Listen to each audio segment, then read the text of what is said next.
catch up in the breaks. So I'm going to start with the trivia that I promised yesterday. So going back to the ICTDs that we've had, let's look at ICTD 2007. Anyone here who was at ICTD 2007, which was in Bangalore? Okay, 3 of you. So in 2007, we saw a bigger move to mobile, with Varana Unwired looking at moving from desktops to mobile devices. There was Digital Green's very highly cited paper. The OLPC project entered the ICTD discourse. There were novel UIs, including a Braille writing tutor, videos.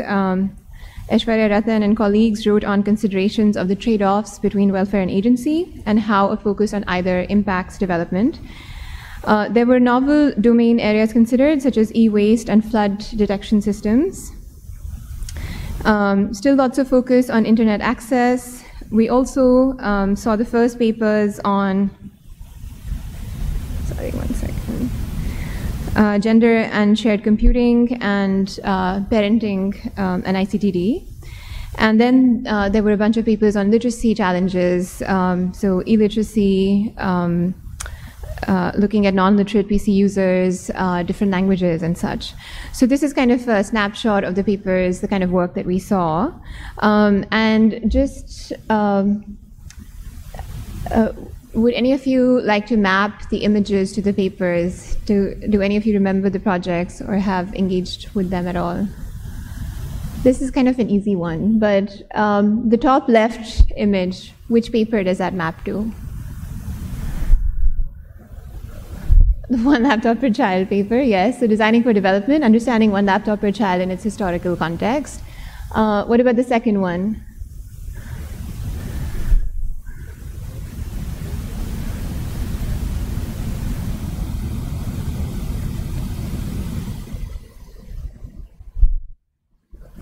Huh? Yes. Yeah, so that's a Braille writing tutor. So in the top left, iterative design of a Braille writing tutor. The third one. So this is,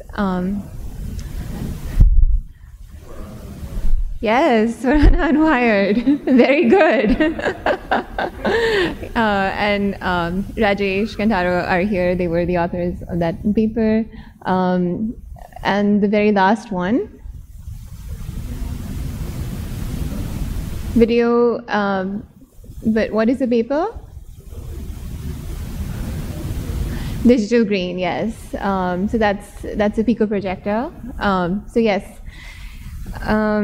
this was just to kind of get you warmed up and get us into thinking mode. This is the day at a glance. So we will begin with a keynote. And then we're running a little bit late, but we'll do a short chai coffee break. Then we go into the first paper session, which is on negotiating intersections. And then we have open sessions. And we did try to leave 5 minutes between the two. I think it's going to be tight. So we'll have to really head over to the new campus as fast as we can so that we can make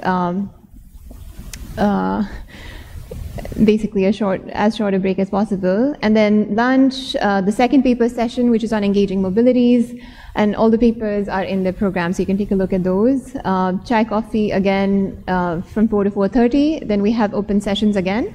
And 6 to 7:30 is our research and practice night. And everyone is invited, and there are going to be activities and icebreakers, and it should be it's not just you guys listening to people talking, and it should be fun. So please do come. Okay. And now we're going to go into our keynote, a second keynote of the conference. And I have the pleasure of introducing Rahul. And I have to say, I didn't think that I would have a chance to say 1 minute or 3 of good things in public about Rahul, but here we go. I've known Rahul as a dear friend for the last 15 or so years, and it's been inspiring to see up close his transformation from a struggling PhD student when I first got to know him, to CTO of Embrace, which was the most successful social impact initiative centered around affordable infant care, and now Chief Innovation Officer at the Wadhwani Institute for AI.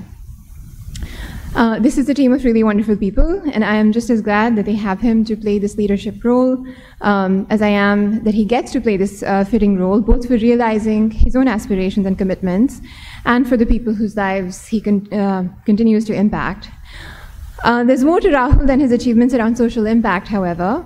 I've seen him organize things like student orientation sessions for new students in grad school, play the flute in performances on stage with his band Blue Cheese, which was a cheesy name, to be honest, decorate walls and ceilings of his on-campus apartment with mixed media artwork, constantly spout a deep love of all things physics, though I really couldn't care less for it, actively engage in conversations on what it means to be Gandhian, and even successfully maneuver the serious politics of Stanford India Association, which was the group of Indian students at Stanford that we were part of.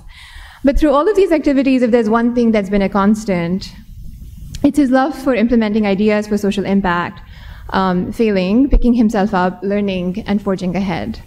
And when the idea for Embrace came along, I'm fortunate to have been around to see this take shape. I found an old photo of me with like the first sleeping bag of Embrace, and seen it grow from a class project to a full-fledged company, to creating low-cost incubators for preterm babies around the world.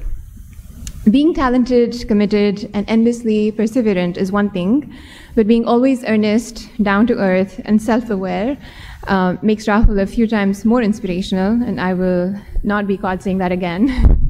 But I cannot resist add to that a complete inability to pay any kind of bills on time, a special flair to have cars die all the time on account of poor maintenance, and the honor of having the very messiest apartment on campus, and we have a real winner.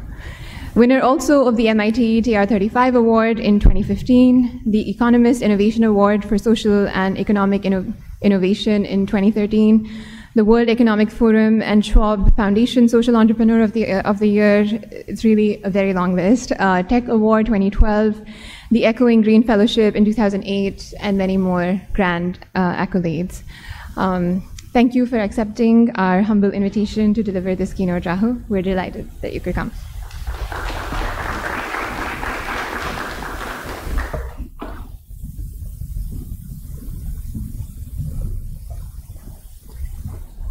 You want the ML4D.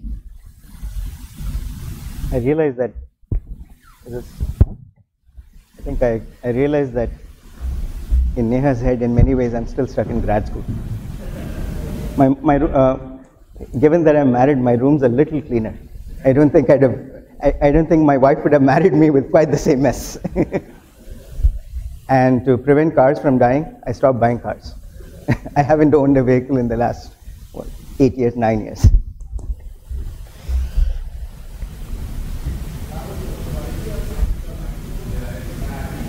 Really? Okay, is that better? Okay. I'll also try and enunciate better. Okay.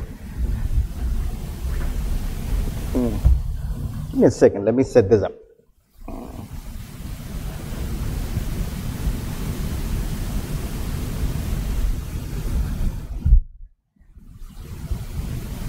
I'd love to get to know the audience a little bit.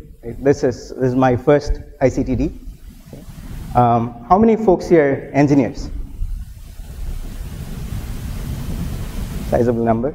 How many folks here who are designers?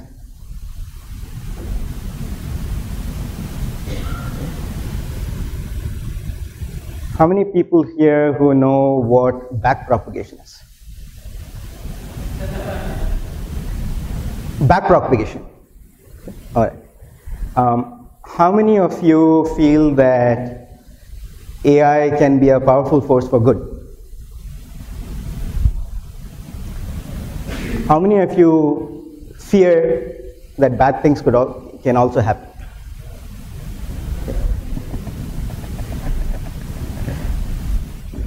But I think through all of this, there's two values that I think bind all of us here. One is our shared desire that our work be driven by our compassion. None of us would be doing what we do if we did not share that value. And our second belief is that technology can be a powerful force in making that compassion effective.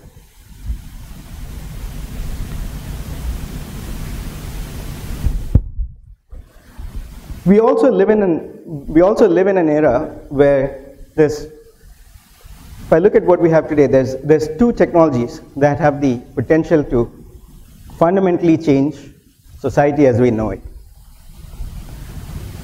One is AI, and the other is CRISPR-Cas9. How many people here know what CRISPR is? The audio is not clear. Is there a hand mic? Should I just lower?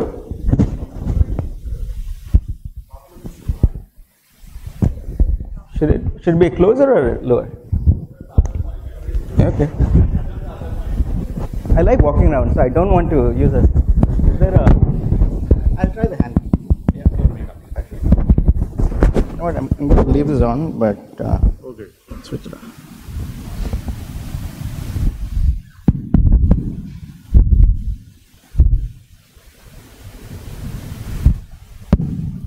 Is that any better? Much better? Okay. All right. So two things I said. Two technologies that I believe have the potential to fundamentally change human society. One is AI. The other is CRISPR-Cas9. Okay. How many of you have heard of CRISPR? The latest news being designer babies in China, at least allegations of designer babies in China. So CRISPR is a gene editing technology. Okay. And the reason I believe that both of these have the potential to change the trajectory of our species fundamentally is, on the one hand, AI promises that Asimovian dream of Gaia, okay, of all objects around us having sentience. Us not being the only intelligent beings around, intelligence not being restricted to biology. And CRISPR promises that other reality, which is our ability to change our own nature. Both of this will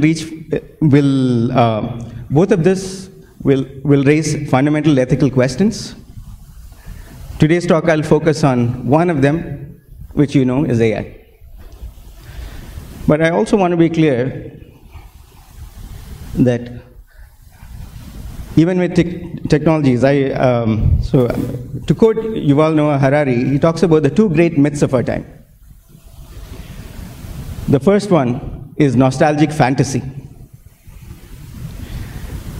The fantasy of the good old days, when we all had clean air and good food, and therefore good health, okay, and no stress, and so on. But reality was very different, because we had war, we had famine, and we had lack of social mobility. We've made lots and lots of progress in these areas. But the second great myth is that of techno-utopia. And for this particular crowd, I don't think any of us is naive enough to believe in techno-utopia, right? However, given one of these great technologies that have that have gotten to a tipping point, and we've all been reading about the many breakthrough possibilities that AI has been enabling, it would be prudent for us to actually utilize it to benefit us, right? Utilize it to drive that compassion we talked about. Give you some background about what I do these days. So as Neha mentioned, I'm the Chief Innovation Officer at the Wadhwani Institute for AI. We are a non-profit AI research lab, and our mission is AI for social good. So what that means is we develop solutions for social good that are AI-based. Broad domains that we operate in: health, agriculture, financial inclusion, education, infrastructure, and so on. And in many ways, we are set up more like a corporate innovation lab than a research lab. So we not only have research, but we also have engineering, we have product management, program management, and field ops, design, and so on. And why is that? Because ultimately we measure our success not on the number of papers we publish, but by the impact we have. And so we also have built-in deployment capability. And we do that deployment, I'll get to that. In addition to solutions, we also, we know that there's more problems out there than we can solve. So we love hanging out with our friends, and we want to have friends both in the social sector as well as on the research side to come play. People who have problems and people who can be solvers to come play. And so we are also happy to be a hub, and we have fairly porous walls. And in this process, therefore, we are also trying to create a data ecosystem, create public data sets that are relevant to AI for social good. Okay? And of course, in this process, engage in some thought leadership activities. And this is kind of how we think about our work. We know that ultimately, solutions have to work within systems. So AI is basically just one component of a product solution that may be developed, but a product alone does not form a solution. You have to have a service component typically in most of these situations. Workflows have to be figured out. And of course, solutions have to work within larger systems. I mean, let's take an example of some of the work we're doing in tuberculosis. We're actually creating some AI-based solutions to help improve case finding in tuberculosis. Now, while there is an AI part to the solution, there's actually a strong, and there's a product side to it. There is, of course, a strong service side, and this whole solution has to fit within national TB programs. And that's the system that we have to operate within, right? And so we try and take that view early on, upfront, and therefore we also try and partner with people across the stack. Okay. These are some of our early partners. The Wish Foundation, they're an NGO that operates in multiple states in India, operating primary healthcare centers and sub-centers. They operate in frontline health. PATH, the Gates Foundation. PATH is a 40-year-old nonprofit that does healthcare innovation, headquartered in Seattle. And we just became the AI partners for the Central TB Division of India. Okay. I'll tell you a little more about what we're going to do there. And on the research side, we have formal collaborations with some of those folks you see there.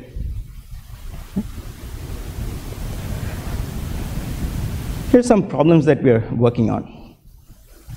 Because I had to also pick a problem that did involve babies. So too many low birth weight babies in the world are getting missed. Okay. For example, India has about 7 million low birth weight babies born every year. Only roughly 4 million of them end up getting weighed at birth. And also, once the baby reaches home, there is no real way to actually weigh them. And that's because most of our rural homes don't have weighing machines. The public health system has attempted to fix this problem by sending weighing machines, okay? Weighing scales. Hasn't worked for the last 20 years. And the reasons are many. Supply chain issues, maintenance issues, there are cultural practices of babies not being allowed to be touched by some people outside the house for the first month of life.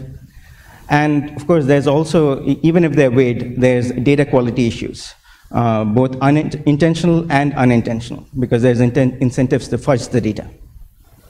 So we're developing a tool to actually estimate weight of babies by taking a short video of without ever coming in contact with the baby, just the front side of the baby. And this is done using learned deformable models. So we basically create a data set of 3D scans of babies, and from this we learn a latent space in which baby shapes exist. Okay. And from the multiple 2D images that we have, we project it back into that 2D shape. There's a neural net architecture that does this, that we've been building, and to recreate that virtual baby. And once we have that baby, turns out babies have fairly constant density to within 3%. So once you have that virtual baby, by estimating volume, we are able to get to weight and also measure other things that are not currently measured but are important, like head circumference, length, and so on. But it's not just about getting these parameters right. By doing this, we ensure that there's no manual entry of data involved. So the possibility for poor quality data goes down, for one. Secondly, all this data is geotagged and timestamped. And the hope is that this will provide a barometer for neonatal health in the community. And these models are being built so that they're small enough to do inference on a phone, even without a data connection.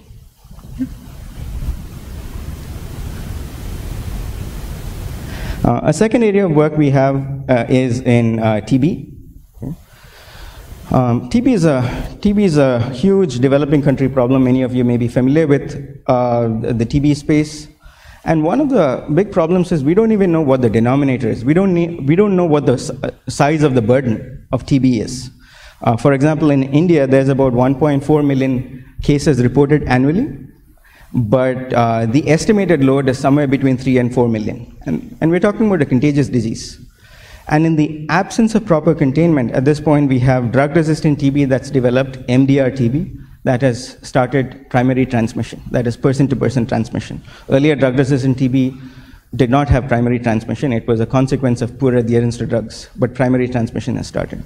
So it's really important that we try and control this. And the current trajectory that of TB eradication will mean that we'll take something like 200, if you just project that forward, it will take something like 200 years to make a difference. And that's not good enough. So one of the things, we have a bunch of projects going here. Like I mentioned, India's Central TB Division, we're an AI partner to them. This is as of last week. And one of the things that we're doing with them is active case finding. So active case finding is this activity of frontline health workers going home to home, screening for clinical symptoms. You go door to door asking if anyone's had a cough for more than 2 weeks, whether they've been having night sweats, and a few other questions like that.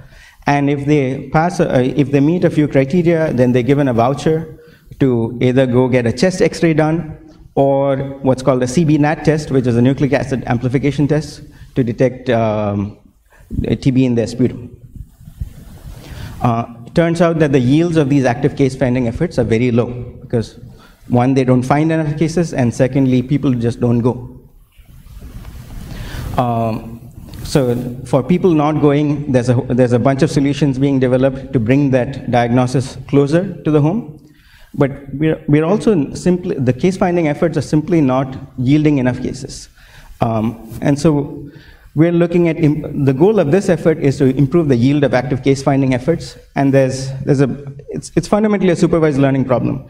We're looking at what are surrogate markers of risk, and therefore can we target the healthcare workers, okay, to preferentially go to certain areas, okay? And how do we identify what may be areas to go to?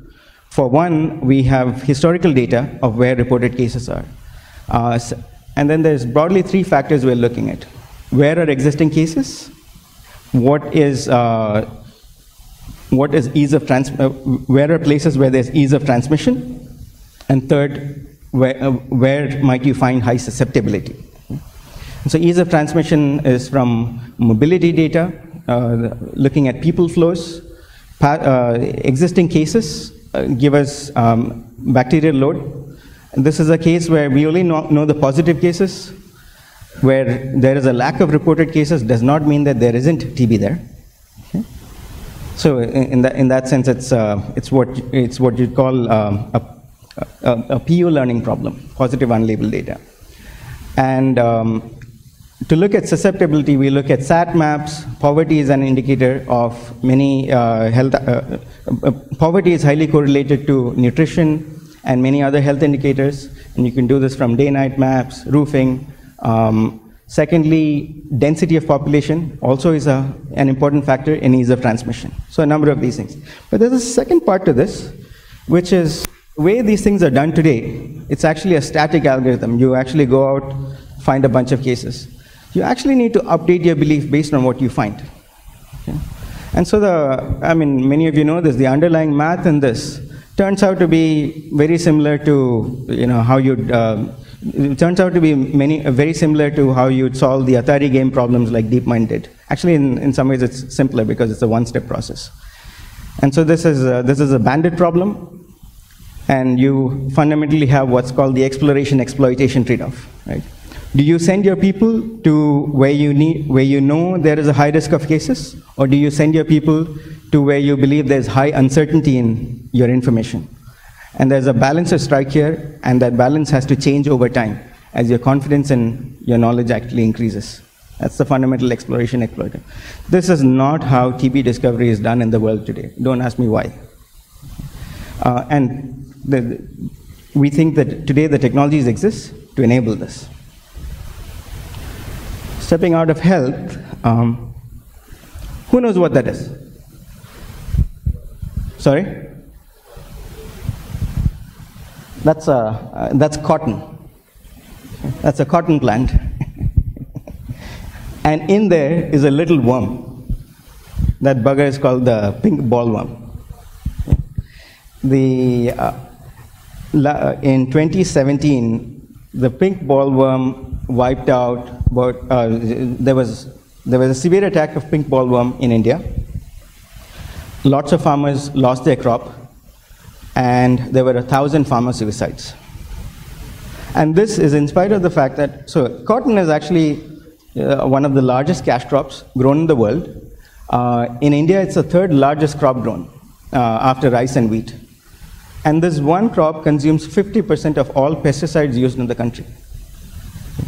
In spite of that, you have pest attacks. By the way, last year it was pink bollworm. These pests change. So again, the solution we're developing is something for integrated pest management, which is to do early detection of these pests. What you see there are, on the left, are what are called yellow sticky traps. They're hung in specific fields where insects, before the pests attack, while they're still in moth form, even before they've gone into the plant, they actually stick to this. In the middle are what are called pheromone traps. They tend to be more specific depending on what pheromones are used. Okay? And they trap insects. And if you count the number of insects that show up in these, over time you can see if there's a buildup. So now you build both the temporal map as well as a spatial map, and you'll be able to detect early what the trajectory of these attacks are and where it's likely. And you'll also be able to guide when not to apply pesticide. Pesticides are expensive, by the way. I think one acre costs about 6,000 rupees or something like that. And in the absence of any knowledge, farmers rampantly apply pesticide. So this also tells you when not to apply pesticide and when to apply which pesticide, because the specific pesticide. And so the way we do it is, like you have healthcare workers in agriculture, in healthcare, where you have frontline healthcare workers, in agriculture you have agricultural extension officers. This is a solution primarily meant for them as well as lead farmers, where they take a picture of these traps, and our algorithms detect these insects and count them. Okay? And there are widely deployed apps that are used by these workers. Okay? And so this would be a feature in that. And once detected, this would actually generate those counts and thereby provide actionable advice.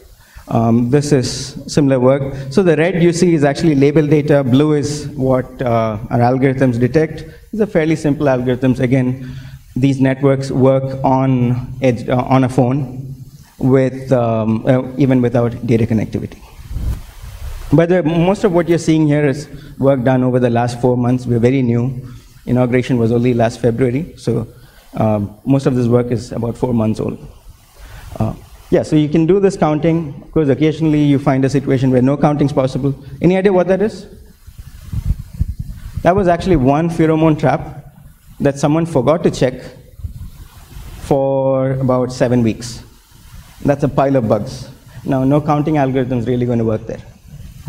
So, I mean, these are some of the things that we learn as we do early field experiments.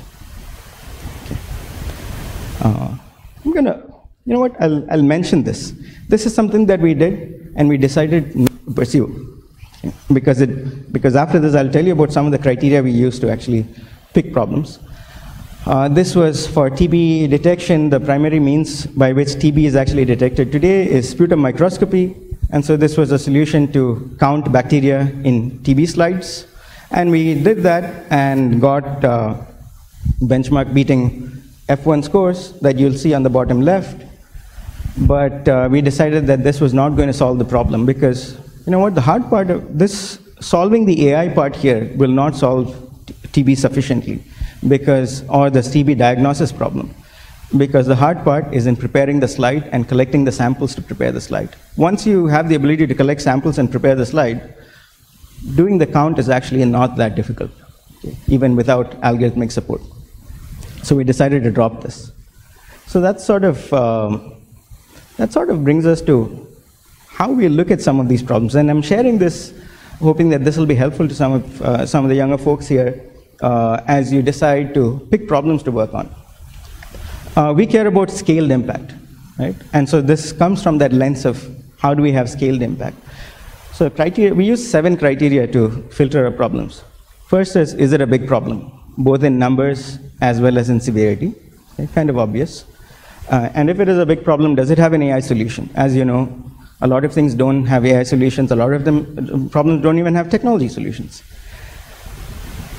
Will solving the AI part make enough of a difference?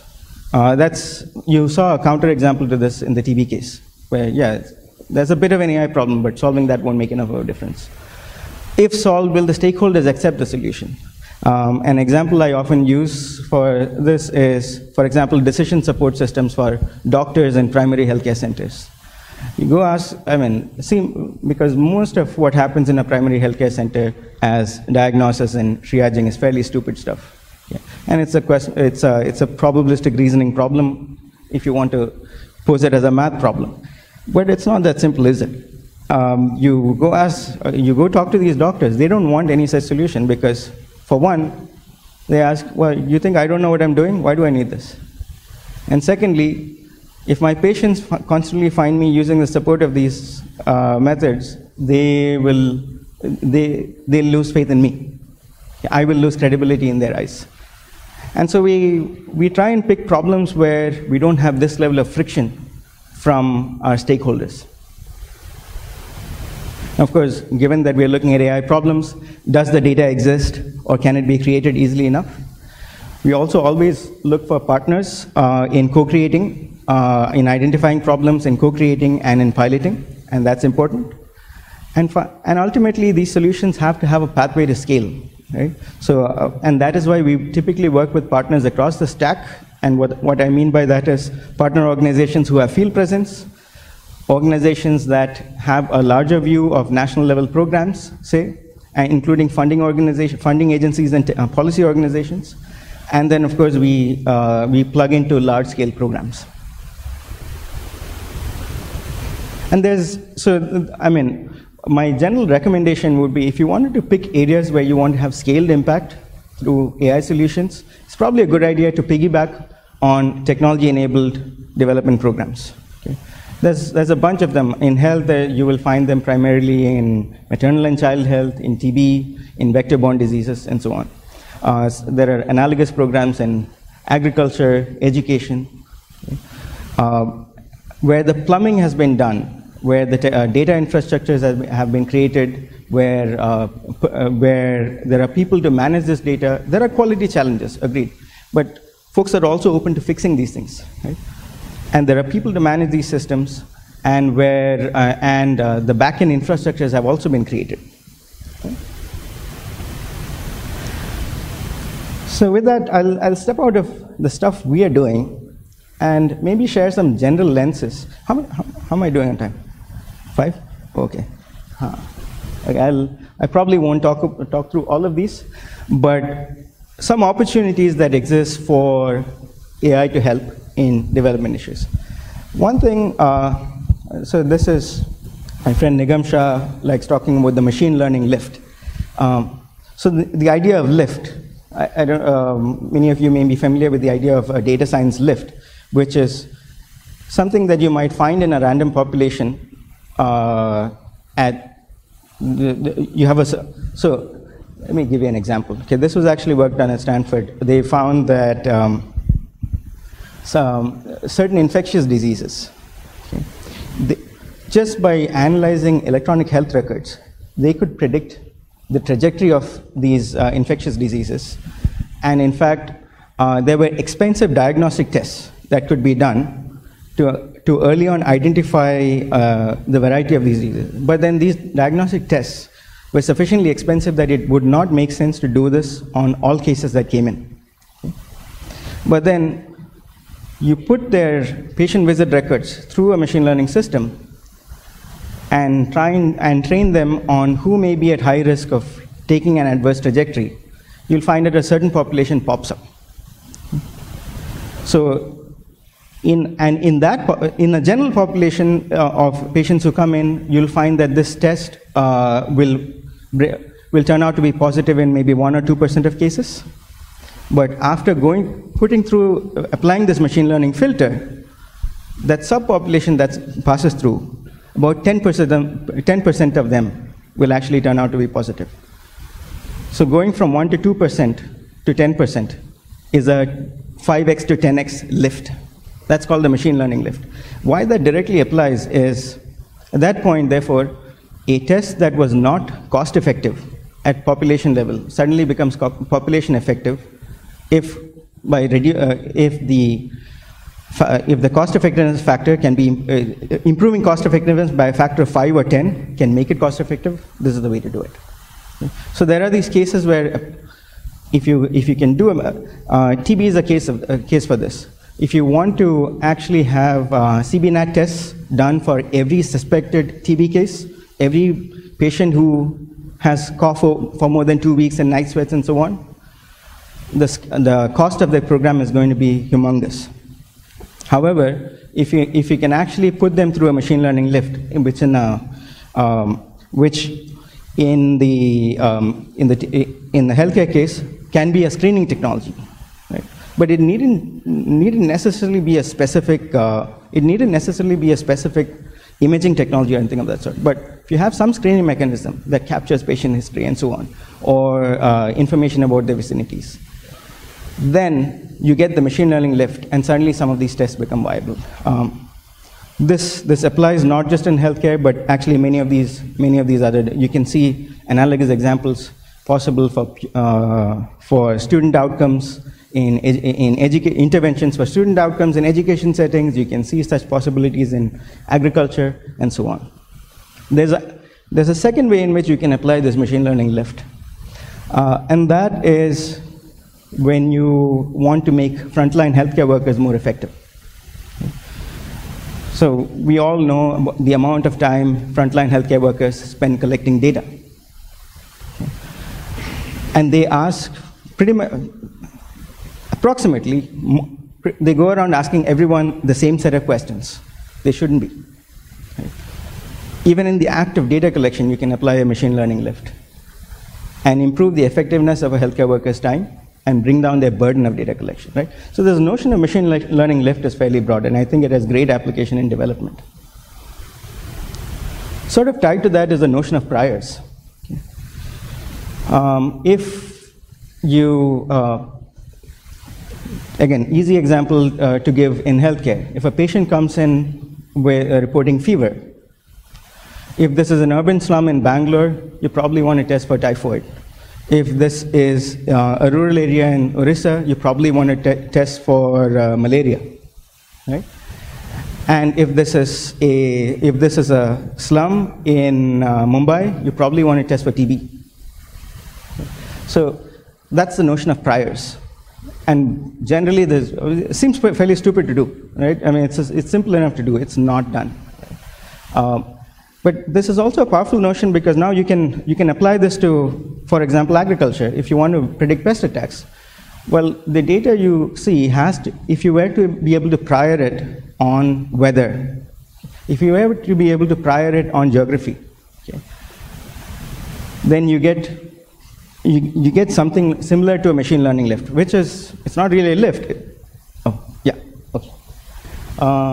I'll skip over the next few things. So how much time do we have left? Sorry? No, there was time for Q&A, right? So how much time is that? All right. So I'll skip over some of these things that may be more obvious. I do think that it's important that we talk about the watchouts. Okay? And I probably won't have time to talk about all of these, but I'll be happy to answer some of these in Q&A. AI-specific solutions. It's fair that we are a little scared of some of these solutions. We should be watchful. These of these, I would look at maybe bias and fairness and explainability. Okay, domain adaptation is the problem that a solution proven in one place doesn't necessarily work in another place. We know that we know many examples of that. In machine learning, that specifically applies because it's trained on data. And so a diabetic retinopathy algorithm tested, that is FDA approved and tested on an American population, needn't necessarily work in a developing world setting. Explainability. This is one where there's this, so look at Rich Karuna's work at CMU. They did some work on looking at pneumonia and risk of patients dying from pneumonia. So pneumonia is a disease where when you go to a hospital, if you have a certain severity of pneumonia, you do want to stay hospitalized because mortality rates can be high. But if pneumonia is mild, you're better off being treated at home, okay? Because you're at risk of hospital-acquired infections. So this classification is important. And in the 90s, there were some neural net models built to actually do this classification, gave state-of-the-art performance. Okay? This was trained on data from the 80s. And of course, this magical neural net model gave a risk predictor that beat all benchmarks. But then they tried building, as good scientists, they actually tried building simpler models that had explainability, and they found some weird things. For example, patients who had a history of asthma were found to be at lower risk from dying from pneumonia. And why is that? Because, well, it's not because asthma in some way reduces your risk of pneumonia. It's basically asthma, people who have asthma are more in tune with their breath and therefore seek treatment early on if they find challenges. Okay, so time to seek treatment is low. And secondly, when a patient comes in reporting suspected of pneumonia and has a history of asthma, doctors take aggressive treatment. So the very same thing that was protecting them and causing the low risk of dying from pneumonia, the algorithm picked up and would have actually countered that. In fact, the set of people, you also saw a drop in mortality rate for people who were over 100 years of age. Okay. And the reason for, it's a weird reason. Basically, if you've crossed 100, families went in for, families did not give up easy. We've done a third course of antibiotics, let's go for a fourth, let's go for a fifth. We've gone past 100, let's not give up. So the set of people who were at lowest risk of dying from pneumonia was people above 100 years of age who had a history of asthma and have had a heart attack. Okay? This makes no sense. Okay? And so therefore, with good reason, these models were not deployed. And this is the sort of thing we have to watch out for. And there are new methods, for example, generalized additive models that are not these black box models, that give slightly lower performance, but far greater explainability. And in many of the applications that we are talking about, it is probably prudent for us to go for more explainable models than black box models to minimize unintended consequence. Bias and fairness, important considerations. I'm closing with this. Bias and fairness, important considerations because these algorithms learn from data and therefore they learn our biases. And so, and correcting this is also, it's possible, but it's a hard challenge because it turns out that we don't have consistent notions of fairness. We have many, many notions of fairness. There are about 17 fairness metrics out there. Not all of them are mutually consistent, and you cannot optimize for all of them simultaneously. But there's also a possibility here that therefore, in knowing that these algorithms have fairness challenges, if you can address some of them, we have the possibility that our service delivery we may be able to hold our algorithmic service delivery to a higher moral standard than we've been able to hold ourselves to. I'll end with that and take questions, but I'll skip this. But I'll leave you with this. Edward O. Wilson. I think you're very right, and this is the time we live in. The real problem of humanity is the following, that we have Paleolithic emotions, we have medieval institutions, and we have godlike technology. That's our real challenge. Thank you.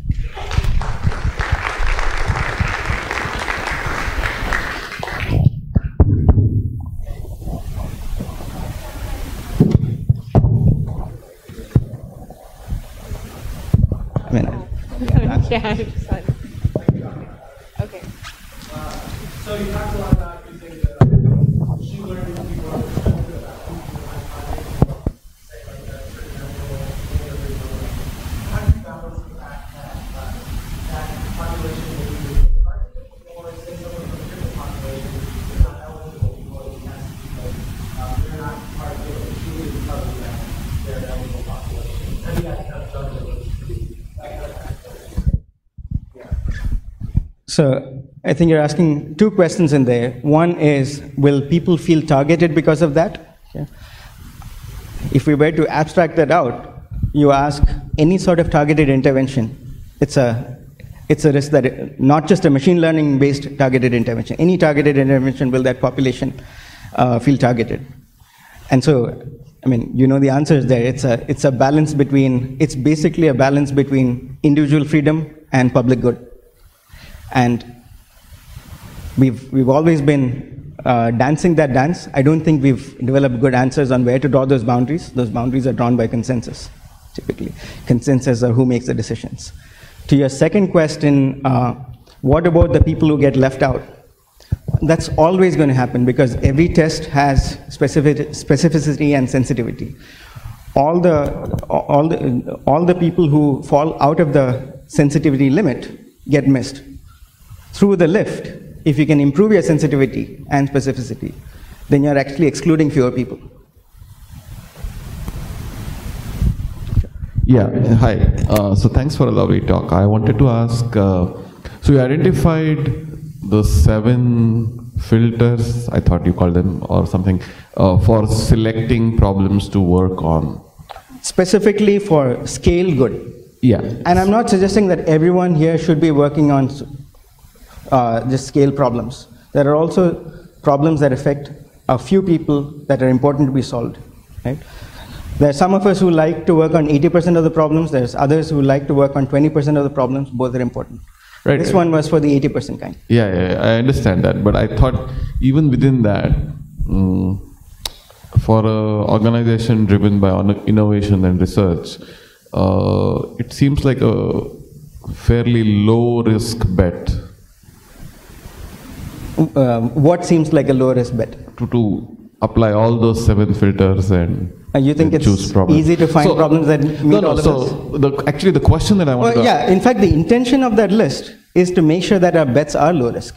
Right. These are filters. So correct. So the question that I actually wanted to ask was, so that will work only in a situation where you have too many problems to solve. Yeah, probably. True.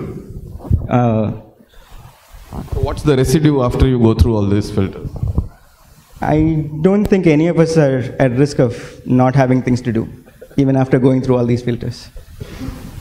We certainly have way more problems to work on than we have the ability to, and I don't think the list of problems to solve out there after going through these are small. Yes.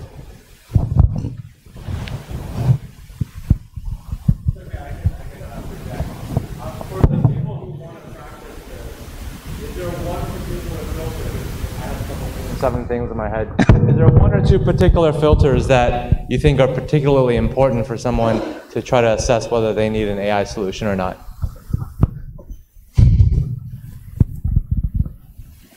So it's I'd answer it this way. I think in some ways you're asking me to rank order this. right? Yeah. Yeah. So it depends on your trade-off, the trade-offs you're willing to make. If you're willing to work on problems that don't really have scale, feel free to drop that first one, right? I would not recommend dropping, the second one's kind of obvious, so we don't have to talk about it. I would not recommend dropping the third one, right? We all know the risk of potentially dropping the third one or going after problems where technology is not the solution, right? This is the analog here, and within technology, AI might not be the solution. So if you specifically want to work on AI problems, better apply this filter. I think the data part, even if it doesn't exist, it can be created. Partners, well, if you don't find good partners, if you're willing to roll up your sleeves and learn the domain and be the champion there, I think it's possible. Yeah, I think number 4 is also important, by the way, because otherwise you can bang your head for a long time. And I think as recovering entrepreneurs, we know the challenges of that. I don't know if that whether you were looking for something different. All of them is a fine answer. Yes. So, whoa, that's loud. Okay. One concern I have about this space in general is it feels very anti-democratic or disempowering, right? Like I give my data to some organization or they take it via law. Some magic happens and something pops out the other side that says I have tuberculosis or I'm a bad member of society. These are the things I worry about. Is this something that Wadhwani worries about? Yeah. And what kind of solutions do you see towards providing that power back to the participants in the systems? So let's get to specifics. I think you've asked the question of providing data, and would that fall into this class of giving up power, a class of problems of giving up power? I think it's definitely giving up something, and I would probably argue that your data. So the giving up data piece is something that, again, in most of these situations, we're trying to piggyback on existing approaches. We try and apply, so for example, we don't get into things like, we're actively not going to get into things like surveillance, right? Law enforcement, etc. I mean, you could argue that law enforcement has positive social impact, but gets murky. I think right now, frankly, there's sufficiently non-controversial problems for us to work on that we haven't had to really grapple with it. We know that they exist. With the current problems we're working on, all these situations, the data is already being collected as part of public health programs or agriculture programs and so on. And secondly, and this is from personal experience, but of course this is anecdotal. When it comes to, for example, tracking the health of a mother or a child, or looking at the situation, the status of your crop, I haven't come across people who have been reluctant to share this information with the public health system. And it's because they get a benefit out of, they know that by providing this information, they become eligible for entitlements. So they see the benefits of that. Is that informed choice? I don't know.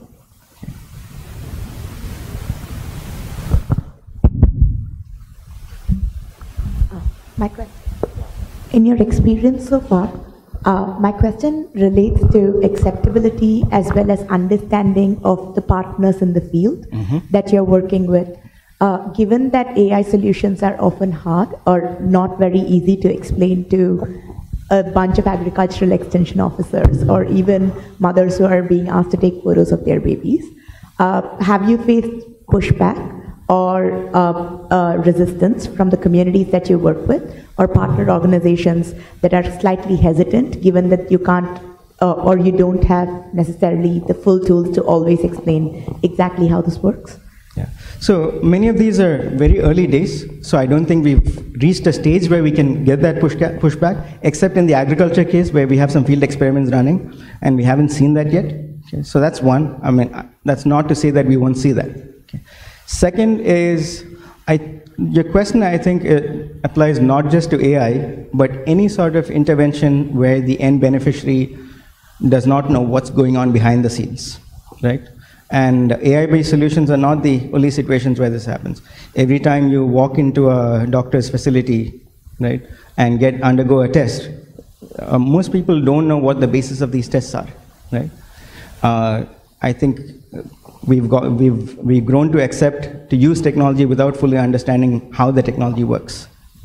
And I think some of that applies here as well. I don't think that's an AI-specific problem, basically. Yeah. I have a question. Yeah. So you mentioned non-controversial areas, right, or applications, and I'm wondering if there's a correlation between that and the kinds of stakeholders that you work with. For instance, if you're working with doctors and physicians, let's say primarily, versus going into communities and working with frontline health workers, things might quickly get controversial, right? Like you're saying you're not looking at surveillance, but then if you're going to have a device that is supposed to help, in theory, ASHAs, then that might actually go into that zone of surveillance, or might be perceived. Sorry, go into the... I mean, like monitoring, or like we talked about this at the session yesterday, right? So the challenges of introducing technologies that are supposed to help or seem like they should help versus technology that seem like they're actually adding to the burden by making it seem just more high pressure, more that they're under kind of watch, right. Such. So how do you, what are the factors you consider when you say that this is non-controversial?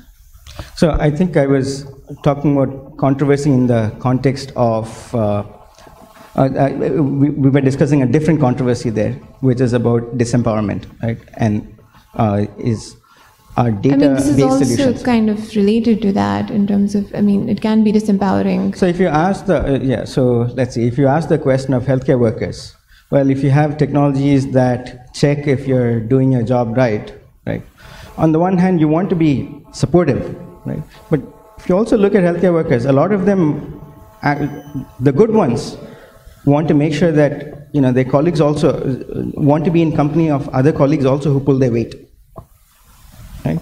I mean, this is true of organizations in general, right? When you have high performers, you want other people around you. So, in fact, what you have is a situation where, in the absence of, you don't have the ability to provide.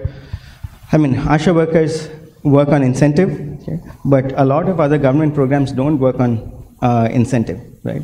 So when you don't have any form of differential compensation or incentives for doing your job well, when everyone around is slacking off, the better ones actually are not going to do their job. So on the one hand, there's folks who actually get their stuff done who want to, who would like to be in company of other people also who do their stuff. Secondly, to ask the question, well, should my workplace tools check if I'm doing my job right? Is that super controversial? I mean, it can... I don't know, it goes back to values, right? So whose values are you trying to support? And it could be that the different stakeholders you're working with, they might have conflicting values, and you might be going with the stakeholders who have more power, and, right. And those values may be conflicting with the values. So I think implicitly I would say implicitly we've chosen to say that, well, we want front... Actually, you know what, some of this is easier, some of this is towards the line you're talking about. Where it's easier is where our solutions actually bring down the burden of data collection. So where it eases their burden. For example, the weight, that virtual weighing machine reduces the burden of data collection. But yeah, it also checks if they're actually making the house visits on time, okay? If they're going to all the right houses. So there will be frontline workers who won't like that. There will be administrators who want that. The population you're trying to help actually wants service delivery, want healthcare service delivery. So there's multiple stakeholders here, right? The question is, what outcome are you optimizing for? And in many ways, I think we are optimizing if it's a health intervention, in many ways we're optimizing for improving health outcome subject to certain constraints. I have one question, just continuing from that. In terms of these choices that have to be made between the ASHA, the A&M, the secretary, the minister, do you think that AI has sufficient, or the way it is being used right now, has sufficient indications for centralizing tendencies that it will it will be naturally inclined towards the secretary and the minister, and not towards the ASHAs and the ANMs, who have anyway been disempowered in the existing system. And a lot of problems in public health or agriculture extension is also because they're not been given the kind of powers and the resources that they were expected to be provided. Important question, right? And this is where I think, as technologists, therefore, I think no one here will say that we can abrogate our responsibilities in understanding the consequences of what we create. Right? Gone are the days when someone could say, "Oh, I'm a scientist. I'm just a scientist. I'm just an engineer. I just make the things." Right? I think so. Even when we choose to work on these problems, we actually take some of this thinking into mind, and also we don't try and do cowboy stuff. So there's a whole body of literature on how, for example, you should evaluate AI-based interventions. No, sorry, I shall correct myself. There isn't a whole body of literature. There is a growing body of thought, okay, on how AI interventions may be rolled out. Because these interventions, in some way, there's a lot of unintended consequences here, right? And so how do you roll out interventions where there are potential unintended consequences? Some of the things I mentioned, like the pneumonia example. How do you roll things out when you have unintended consequences? Well, it turns out that we have precedent there. Okay. In healthcare interventions, in drug trials, we have what are called phase 1, phase 2, phase 3, and phase 4 trials. Okay. Phase 4 is finally when its solution has been deployed, and you still have post-market surveillance. And the dominant recommendation right now is that you should take a similar approach in deploying AI-based solutions, so that you don't jump straight into large-scale deployment, but actually take it step by step within controlled settings, so that the number and harm from the chances of having unintended consequences and undetected unintended consequences is low. So basically, try not to be a cowboy is one way to do it. And of course, don't abrogate our own responsibility of the consequences of our creations. Hi, Rahul. Thanks, Rahul. We don't have time for more questions, unfortunately, but that was a great and thought-provoking talk, and I would invite you guys to maybe talk with Rahul over the break. So there is a break now, but we want to come back here in 15 minutes, so please try to be back at 10:45 for the first paper session. Thank you so much.